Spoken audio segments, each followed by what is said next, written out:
بسم الله الرحمن الرحيم. بسم الله الرحمن الرحيم.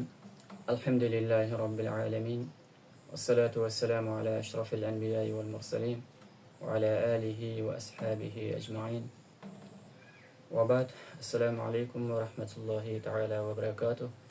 Hurmatli Müslüman doğullar, Elmuhal adlı derslerimizin yeni bir bölümüne hoş geldiniz. Allah Tebarek ve Teala bu bölümümüzde hem hayırlı, bereketli, menfaatli aylandırsın.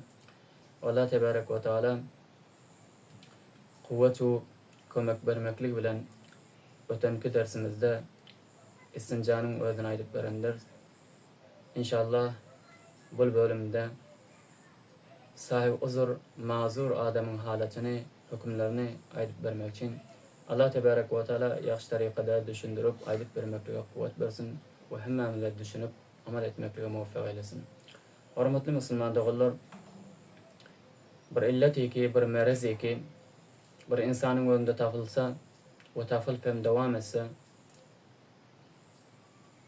ve ol illet hem tarihti bozduran zatlar olsa, mesela bir yerinden kan çıkmaklık şekillik veya çay cevap ya yel çıkmaklık şekillik, bunun şekillik tarihti doğduran zat olsa şol illet ve ol illet hem bir insanın önünde devam etse, ol adamın sahip uzur, mazur vorkulu.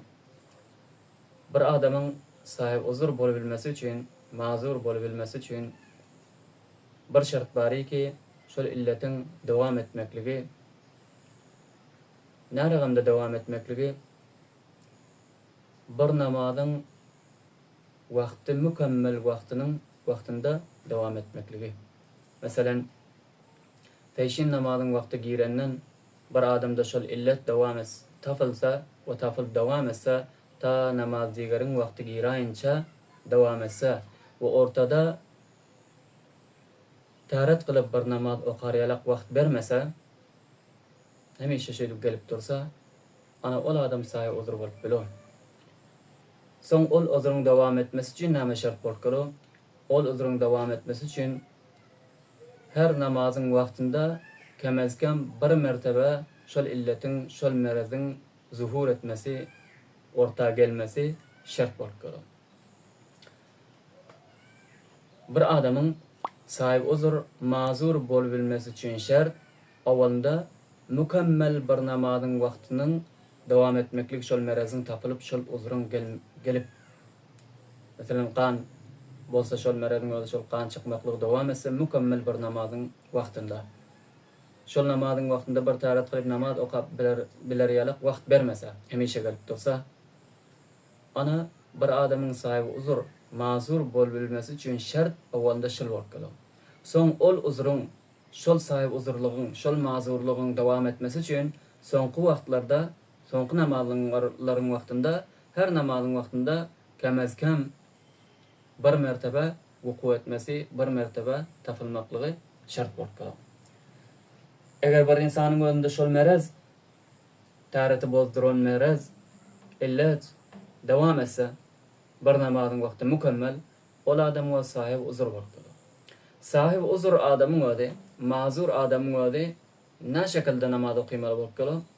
Sahip uzur adamın öde, mazur bolan adamın öde, her namazın vaktine bir mertebe tarat edip namaz okuymalı vorkulu.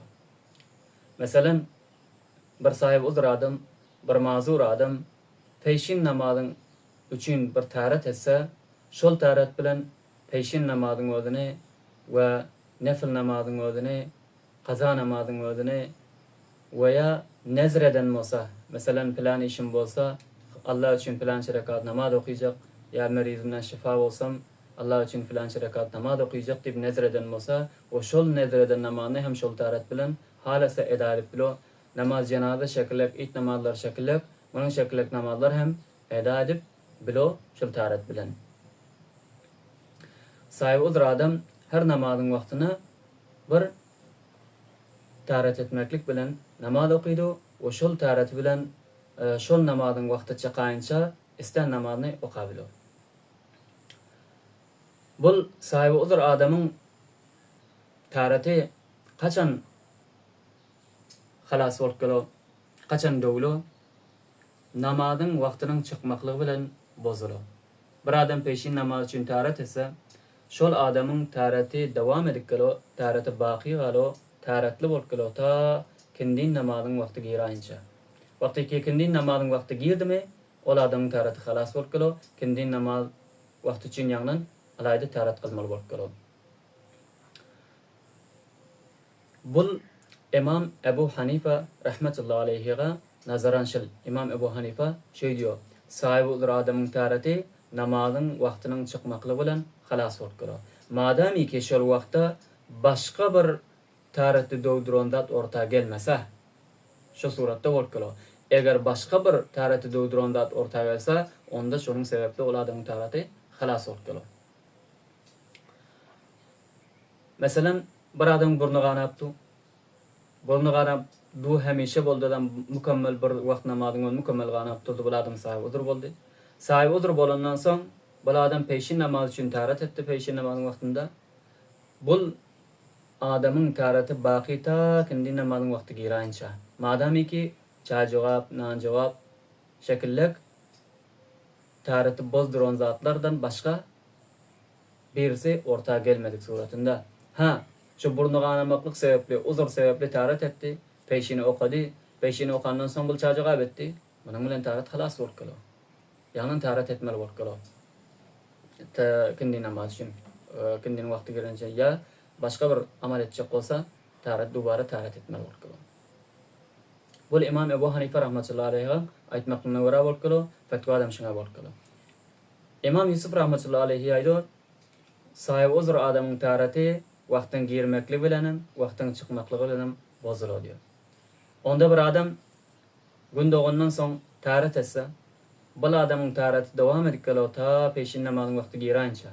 Peşin namazın vaqti girdi mi, İmam Ebu Yusuf rahmetullahi aleyhi'nin qowluna nazaran bu adamın tarati xalas bolup gelo.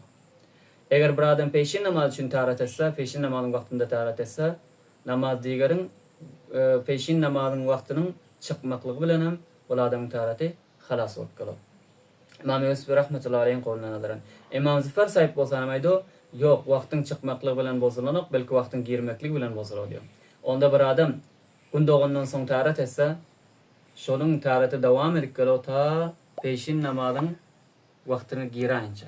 Peşin namazın vaqti girdi mi, ol adamın tarati xalas bolup gelo. İmam Züfer rahmetullahi aleyhi'nin qowluna nazaran.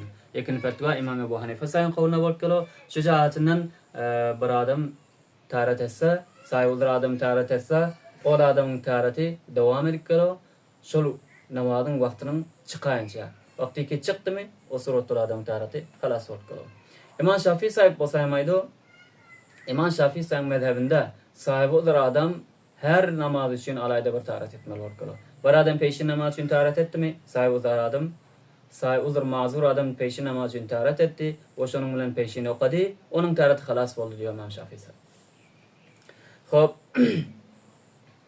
Endi bir adam sahibi uzurli mazur adam, illeti meredligi devam edip gelo.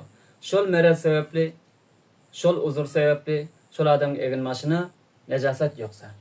Mesela bir adam devamlı burnu qanamaklyk bilen bu adam sahibi uzur boldy. Şol burnun qanamaklyk sebepli egin maşına ya bedenine nejasat yoktu, şol qan yoktu. Qanym nejasat galiza bolup gelo. Normal suratda, normal şekilde dirhem miqdar qan yoksa ya başka nejasat galizalardan yoksa siydik şekilde ol adamın ol egin maş bilen namaz okuymaklygyna durus bolup gelo. Paklemeklik zarur bolup gelo. Lekin sahibi uzur adam şol uzurundan, şol burnu qanamaklyk sebepli mazur boldy. Şol qan egin maşyna ya bedenine yoksa, eger çendeki dirhem miqdardan köp bolsa hem ol adamın ol egin maş bilen namaz okumaklygy durus bolup gelo. Namazyna sehiyetine mani bolup bilenok. Çünkü din-i mubin İslam bir asan, bir ansat din bolup gelo. Hiç kim üstüne kudretinden daşarda, kudretinden ziyada götürüp bilmejek yükünü yüklenok. Sahibi adam her yokunu yük durjak bolsa, munyň önüne teklif bolup gelo, munyň önüne bir kynçylyk bolup gelo, müşkilat bolup gelo. Şu jahatinden İslam şeriatımızda ansatçılık bolanyň jahatinden ol adamyň özi her gedek yokany ýuwup durmaklygy zarurdur. Şunun bilen namaz okuysam, namaz durus bolup gelo. Ha, uzru xalas boldy, uzru munqati boldy. Olardan merazy xalas boldy. Indi yokmaz ýaly bolsa, indi gelmez ýaly bolsa, o suratda ýumasy zero bolup galar. Ve sahibi udur adam hükümleri şıl bolup galar ve sahibi udur mazur adam bolabilecek bolsa bir insan, onu hem aýdyp ötdük. İnşallah bugünkü dersimiz şunun bilen ihtitama ýetýär. Allah tebarek we taala bul min şekillik merizliğin özüne, min şekillik illetin özüne mubtala bolan musulman dogullarymyza ti suratda şifa-i kamil nasip eylesin. Allah tebarek we taala her bir halatymyzda dinden bahhabar bolup, şeriatynyň ýüzünden ýörep, ibadetimizi, taatimizi ilim bilen, bilmeklik bilen yerine yetirip, Allah tebarek ve taalanyň rizayatyny gazanyp bilmeklige hemmemizi muvaffak eylesin. Esselamu aleyküm ve rahmetullahi teala ve berekatuhu. برای مشاهده ویدیوهای بیشتر به کانال یوتیوب سخنرانی های علمای ترکمن سر بزنید، مشترک بشید و منتشر کنید، اجر ببرید.